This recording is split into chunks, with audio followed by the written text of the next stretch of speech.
Նիկոլի առաջին առանցքային սրբապղծությունը, բացի 18 թվականից, երբ որ առաջի գրոհը եղավ վեհափառի դեմ, այն սրբապղծությունն էր, որը իսկապես շատ ծանր տարավ ժողովուրդը, 5 տարի առաջ էր։ Նոյեմբերի 9-ի 40-ի օրն էր, երբ հրոսակախմբով եկան Եռաբլուր։ Նիկոլ վարչապետ գոռալով Եռաբլուրում ոտնատակ արեցին շիրիմները եւ ծնողներին անարգանքի ենթարկեցին, բռնության ենթարկեցին այնտեղ։ Եվ այս վերջին մի քանի օրվա ընթացքում նմանատիպ եւս մի դեպք գրանցվեց Եռաբլուրում, երբ տիկին Լիդային վիրավորեց մի կին, որը նույնպես Նիկոլի դեմ հաց է դնում։ Կորցրել է տղա 44-օրյա պատերազմում,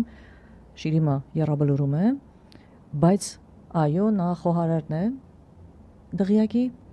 եւ հարձակվել էր տիկին Լիդայի վրա, բղավելով, որ նա պաշտոնի բարձրացում է ստացել։